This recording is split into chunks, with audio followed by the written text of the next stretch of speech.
A veces, los casos son simplemente olvidados por la gente, se pierden con el paso del tiempo o simplemente nadie los quiere recordar, por alguna u otra manera. El día de hoy quiero demostrar eso con una historia bastante perturbadora y en donde hubo alguien que se le adelantó a Juan Fernando Hermosa en ser el asesino serial en el territorio ecuatoriano. Hola mis amigos de YouTube, ¿cómo están? Sean bienvenidos una vez más a mi canal. Yo soy Santiago Barrios, su anfitrión del día de hoy en este video. Antes de comenzar, quería simplemente decirles, chicos, muchas gracias por el enorme apoyo. De verdad, les agradezco el enorme apoyo.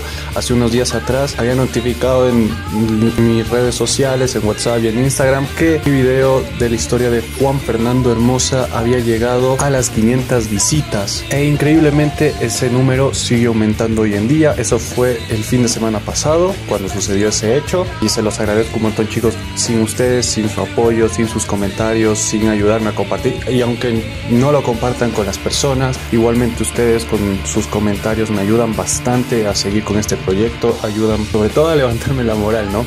Y saber que este tipo de videos les gusta y así no dejarlos, y sobre todo traerles contenido de la mayor calidad que se pueda y sobre todo con el cariño que ustedes se merecen, hasta para que el video sea bueno y a ustedes les valga la pena la suscripción a este canal. Ahora sí, chicos, continuemos con el tema después de esta pequeña transición. Quiero pedir en primer lugar disculpas porque yo había dicho en mi video de Juan Fernando Hermosa que exponía, por decirlo así, o informaba acerca del primer asesino serial dentro del territorio del Ecuador, pero lastimosamente esto no es así. Pido disculpas a mi falta de información, a mi falta de investigación, pero este caso que les contaré el día de hoy, hace un par de días atrás en realidad, lo encontré mientras investigaba otros casos, y por las fechas me doy cuenta que el primer asesino serial no fue Juan Fernando Hermosa, fue otro, conocido por ser un monstruo de una de las ciudades más hermosas dentro del territorio ecuatoriano, donde sembraría el terror, el pánico, el dolor y el llanto en varios ciudadanos y familias ecuatorianas a lo largo de su lista de asesinatos. El día de hoy quiero traer el caso de Gilberto Chamba, el monstruo de Machala.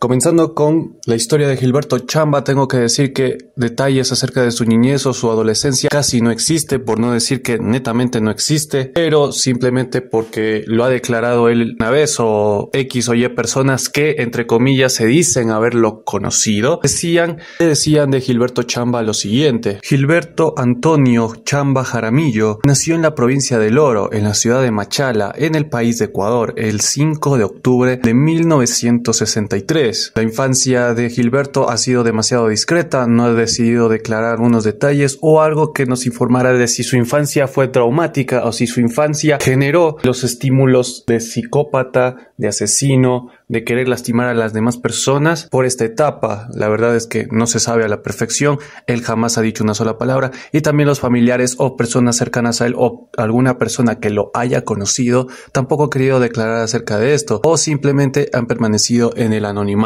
Lo único que se sabe es que, entrando a una edad de ser adulto, es decir, a los 18 años, se convirtió en soldado cabo, o para los que no entiendan el término, soldado raso, un simple soldado, por decirlo así, que hacía sus trabajos de tropa y todo eso, que mientras se mantenía en el cuartel o en el ejército, simplemente era como cualquier otro soldado, tenía sus faltas de indisciplina de vez en cuando, como cualquiera que recién ingrese a ese tipo de vida, pero con el paso de los años dejaría el servicio militar. Conoció a una mujer llamada Mariela, se casaron, estuvieron enamorados y ese matrimonio contuvo 2 niñas. Y aquí es donde vamos a la parte de la historia de este asesino, que es en la ciudad de Machala, donde se cometió casi todos sus crímenes. Para el año de 1988 decidió Gilberto Chamba, para sus malos pensamientos, por decirlo así, para sus locas ideas, tener 2 armas en común: el uniforme militar, con el cual estaba impregnado por su vida militarizada, y un taxi que compró en el año de 1988. Recorría las calles de Machala hasta el año del 93, buscando víctimas que en general eran jóvenes, estudiantes y andaban completamente solas. Uno de estos casos fue Rosa Benavides, una chica universitaria cuya madre, Lola Román, recuerda como una chica tranquila, estudiosa y feliz, con lágrimas en los ojos. La anciana mujer de 72 años expresó ante fuentes periodísticas, abro comillas, no se imagina cómo sufrimos todo ese tiempo. El modus operandi de Gilberto Chamba era una facilidad de palabra tremenda, como el uniforme militar que yo decía que él a veces usaba para enganchar a las mujeres. Se tiene conocimiento que cuando vienes de una vida militar, una vida de servicio, es obvio que cuando te retiras tienes una pensión, te paga el gobierno y cosas así, y prácticamente con eso puedes vivir tranquilamente y sustentar una familia. Y eso obviamente él usaba como poder de palabra para poder convencer a chicas de que estuvieran con él, ¿no? Eso le facilitaba bastante tener a jóvenes que en general tendrían 17 a 24 años, y aunque por desgracia en 2 ocasiones mataría a 2 de 14 y 16 años. Hacían que lo acompañaran a su vieja casa, donde las estrangulaba y abusaba de ellas. Respecto a eso, el propio asesino admitió lo siguiente, abro comillas, primero les ponía una mano en la boca, la otra en la garganta y así las mataba, pero para asegurarme luego las ahorcaba con una cuerda o con un alambre. Cierro comillas. En aquella vieja casa donde las mataba a las personas, Gilberto escribía los nombres de sus víctimas y casi que a modo de firma dejaba en la escena del crimen un cordón amarillo. Esto siempre sucedió en cada asesinato. Cecilia Cajamarca, así sería su primera víctima. Chamba le invitó a comer sandía y le ofreció una cadena de oro y dinero a cambio de relaciones sexuales, pero como ella se negó,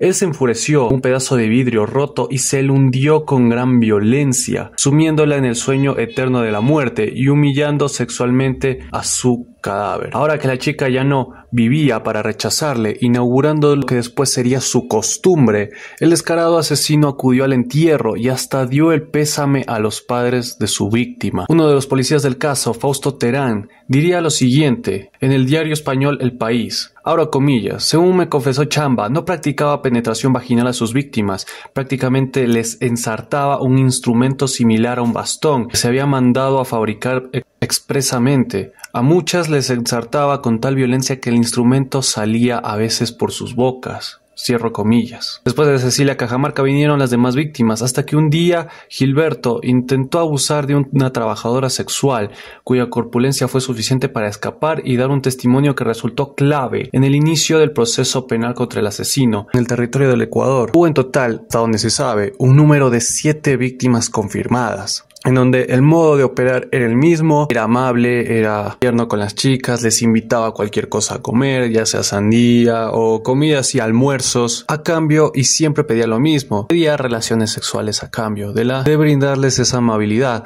Una que otra chica sí lo aceptó. Eso lo diría Gilberto y la policía ecuatoriana, que un par de chicas sí aceptaron la condición, pero que Gilberto aún así era demasiado agresivo, que aún así cuando las llevó a su casa, al parecer ya tenía bastante aferrada la costumbre de profanar los cadáveres de sus víctimas, por lo cual simplemente no tenía relaciones con ellas y las asesinaba en su casa de la manera en la que les digo, asfixiándolas para luego insertarles el bastón. Después de esta denuncia de la trabajadora sexual, tras un juicio corto, Gilberto Chamba sería sentenciado en Ecuador a 16 años de cárcel, que se disminuyó por el privilegio 2 por 1, en virtud del cual las penas se rebajaban a la mitad por buena conducta, a causa de lo cual Gilberto terminó saliendo libre en el año 2000. Para aquella época, Gilberto estaba casado y ya había tenido hijas, justamente con la chica que les digo, Mariela, para aquel 9 de noviembre del año 2000, día en el cual salió habiendo recibido el corrupto beneficio de limpiar su historial policial. Así, lavado por la misma ley que debía condenarlo, Gilberto pensó en trasladarse a España, donde tenía 2 hermanas, y el motivo de esto fue en parte por el famoso feriado bancario que sufrió en el año 2000 el territorio del Ecuador, y obviamente muchas personas quedaron literalmente en la calle, perdieron todo, y hasta el día de hoy no han sido recompensadas o siquiera se les ha devuelto algo del dinero que ellos tenían en sus bancos, en sus cuentas bancarias, nada, absolutamente nada. Y uno de estos fue Gilberto, y con la ilusión de darle una mejor vida a su familia viajaría hacia Madrid, donde obviamente sus 2 hermanas la recibieron cuando este aterrizó en el aeropuerto de Barajas en la ciudad de Madrid. Ya en Madrid, Gilberto efectuó diversos trabajos tales como albañil o cargador de bolsos en el edificio donde vivían sus familiares y parejas de turno, pero en el año 2004 consiguió un trabajo estable como cuidador de una zona de parqueadero en el complejo de entretenimiento Isla de Ossí, cerca de la Facultad de Derecho de la localidad de Lleida, aunque no solo cuidaba los aparcamientos, sino que también colaboraba en la limpieza de las salas de cine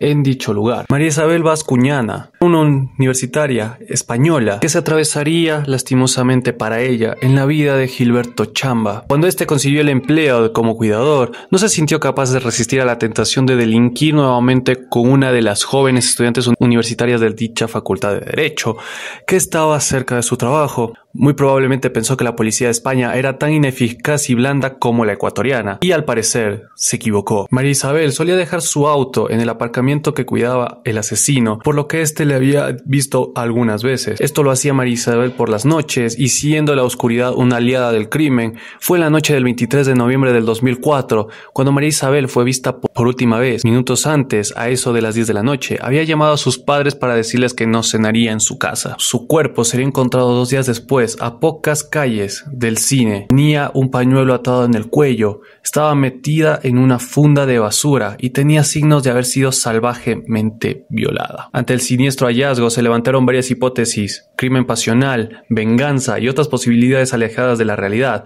La clave la tenían las amigas de la víctima. En el curso de las indagaciones realizadas por la policía española se pudo contactar con las amigas de María Isabel, quienes dieron datos determinantes para capturar al asesino. Para empezar, según contaron las amigas de María, esta les había contado que Gilberto la acosaba sexualmente cada vez que iba a dejar o retirar su auto del parqueadero. Lejos de parecer una calumnia, aquello se veía respaldado por otra acusación, según la cual Gilberto, buscando satisfacer sus deseos lascivos, les pedía los números de celular, con la excusa de que era para llamarles en caso de que algo malo le sucediese a los autos dejados en el estacionamiento. Y obviamente se dice que fueron deseos lascivos, ya que todas las que dieron su número a Gilberto recibieron llamadas de acoso sexual. Compañeras de la Facultad de Derecho en la cual estudiaba María Isabel, protestando indignadas por su asesinato a manos del monstruo de Machala, la policía empezó a sentirse segura de que Gilberto era el culpable. Tras encontrar el teléfono celular de María, vieron a través de un registro de llamadas que justo en las horas en las que desapareció María,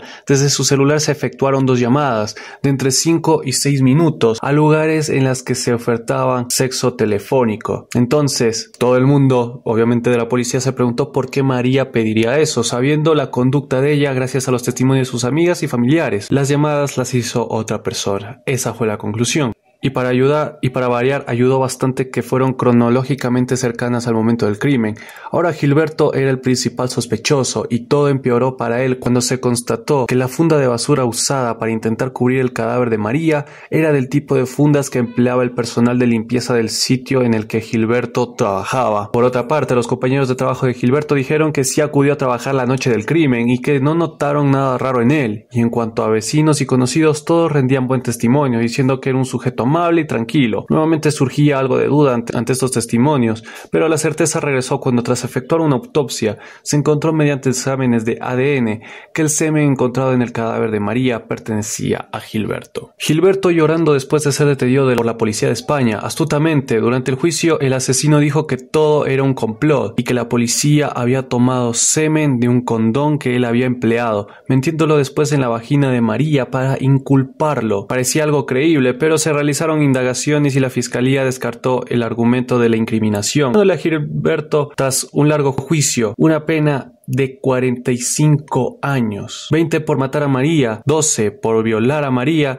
y 13 porque durante el proceso de mediatización y popularización del juicio, una prostituta rumana había testificado en contra de Gilberto diciendo que éste intentó violarla y asesinarla. La frase más famosa que dejó Gilberto cuando fue detenido fue la siguiente, abro comillas: yo las violaba después de muertas, esa era mi satisfacción personal, soy culpable y en esto he andado solo, cierro comillas. A todo lo anterior se sumaron las acusaciones que surgieron cuando la policía española contactó a la policía ecuatoriana, enterándose de que Gilberto había estado ocultando su siniestro pasado en Ecuador. Claro que en España no se le podía juzgar por crímenes cometidos en dicho país, pero la opinión pública española, a raíz de esas últimas informaciones, cobró conciencia de que estaba ante un verdadero asesino en serie, ante quien fuera llamado el monstruo de Machala. Por otro lado, la ocultación de sus antecedentes sirvió para que se le intente elevar la la condena a 52 años por falsedad documental al ingresar a España, pero finalmente en junio del 2006 solo se le sentenció 45 años, afirmándose de que él, entre comillas, presenta un perfil de psicopatía sexual integrado con falta de empatía hacia sus víctimas y una profunda desviación sexual consistente en la necesidad de unir la satisfacción sexual por actos violentos a la muerte. Terminó así sus días el monstruo de Machala dentro de una cárcel de España, mientras en Ecuador, al enterarse de la condena impuesta en España, Alejandro Muñoz, tío de Mariana Elizabeth, que fue asesinada por Gilberto, dijo ante la prensa lo siguiente, abro comillas, que se pudra en la cárcel. Ojalá la justicia española no sea como la ecuatoriana. Cierro comillas. Cerrando así el monstruoso capítulo de Gilberto Chamba Jaramillo. Y bueno amigos, esta fue la historia, este fue el caso del día de hoy. Sinceramente, como lo había dicho en un punto del caso de Juan Fernando Hermosa, lastimosamente la ley de acá de Ecuador es demasiado endeble, demasiado suave para criminales. Entonces muchos de ellos se sienten confiados, les da altamente igual qué crímenes cometen y qué no, porque lastimosamente la justicia ecuatoriana está endeble a tal punto de que un asesino puede hacer menor su condena, o sea, disminuir sus años de condena, donde para variar la pena máxima es de 40 años, pero son muy pocas veces en las que esta condena se ejerce en Ecuador. Es un número elevado, sí, pero sigue sin ser tan alto como una cadena perpetua. Probablemente cuando existe esta ley de la cadena perpetua, varias cosas cambian en la seguridad ecuatoriana. Tal vez se lo piensen dos veces, X o Y criminales, en hacer sus crímenes sabiendo que pueden ser juzgados bajo esta orden. La verdad, no lo sabremos. Probablemente la cadena perpetua no cambie nada. Probablemente lo que cambie sea la pena de muerte directa. Puede ser. O simplemente la gente se da cuenta en este país que muchas cosas acerca de su justicia no valen realmente la pena, que es un completo chiste. Y por eso muchos culpan a este tipo de razones, a este tipo de leyes, a que se compran fiscales, a que se compran a policías para disminuir condenas, y hace que cada día el ciudadano ecuatoriano ya no tenga más esperanzas en que algo de justicia se palpe en el país. Lastimosamente es una verdad, también hay muchos que son juzgados por delitos graves, sí, lo son, pero lastimosamente, como digo, muchos de estos apelan sus condenas, las hacen todavía menos, y lo que era una condena de 25, 30, 20 años se convierte en una condena de 8 o hasta de 5 años, han pasado esos casos. Pero bueno, esperemos que las cosas comiencen a cambiar por el bienestar de este país, por el bienestar de seguridad y social de este país, para que se respire un poco más de paz en momentos tan inquietantes como estos. Nada chicos, si les gustó este video les pido un enorme like al mismo. Pueden debatir en la caja de comentarios, dar su opinión acerca del caso o inclusive recomendarme casos criminales que ustedes desearían que yo investigara y les trajera a ustedes acá en un video. Si eres nuevo o nueva pasándote acá por el canal, puedes suscribirte con todo gusto y activar la campana de notificaciones, así YouTube te notifica cada vez que yo subo un nuevo video al momento. Sin más nada que decir chicos, simplemente yo los veré el próximo viernes en un video más de la experiencia de Santi Barrios. Saludos a todos ustedes y un enorme abrazo a la distancia, que la pasen bien, yo los veo el próximo viernes. Chao chao.